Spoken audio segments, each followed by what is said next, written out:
আর এই যে এয়ারপোর্টের যে কতটি চাকর বাকর বয়ে রইছস তো করে কইতাছি মাঙ্গের পুত বাঞ্চোদরা তোরা যে এরকম ঠাস ঠাস করে লাকেজ গুলো ফালাস, ঠিক আছে? এইভাবে যে ঠাস ঠুস করে লাকেজ ফালাস তো বাপের টাকা কিনা এডি? হ্যাঁ ওই মাঙ্গের পুত্রা এইভাবে ফালাস কেন? পৃথিবীর কোন দেশে আছে লাকেজ এমন এমন এমন করে ফালায়? হ্যাঁ আমগো কি মানুষ মনে হয় না? তো বাবার টাকা দিয়ে লাকেজ কিনি আমরা। তোরা দে তবু ওই বাংলাদেশে যখন যাই, বাংলাদেশে এয়ারপোর্টে গেলে লাকেজ একবারের বেশি দুইবার ব্যবহার করা যায় না। ওরা লাকেজের সুরত এই হাল করে আলায়। আর পৃথিবীর যত দেশ আমরা কি ঘুরি না, ওয়ার্ল্ডে আমরা ঘুরি না, তারা তো লাকেজটারে এত সুন্দর করে ওরা ডেলিভারি দেয়, মানে মানে ওরা সম্মানের সাথে দেয়, সম্মানের সাথে ইজ্জত দেয়, ইজ্জত।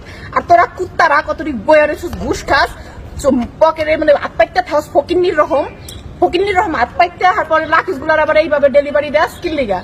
হ্যাঁ তো করে বুঝছো এই স্যান্ডেল দিয়ে তোকে পিড়াইয়া তোকে গাল লাল করে আলাম আমি।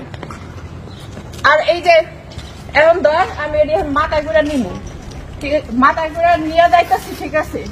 নেক্সট টাইমে বাংলাদেশে আইলে যদি এই মাথার এই ব্যবস্থা থাকে, এক একটার খবর আছে। হ্যাঁ এক একটার খবর আছে। আমি বিষয় হয়েছে ধর আমি মাথায় নেই, বিষয় হয়েছে ধর এই যে মাথায় নিলাম, ঠিক আছে? এটা নিয়ে মাথায় নিলাম। আর এটা ডক্টর,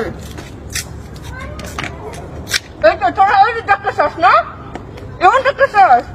হ্যাঁ তোরা এমন ডক্টর সস, ওই বাঞ্চোদরা তোরা এমন ডক্টর সস।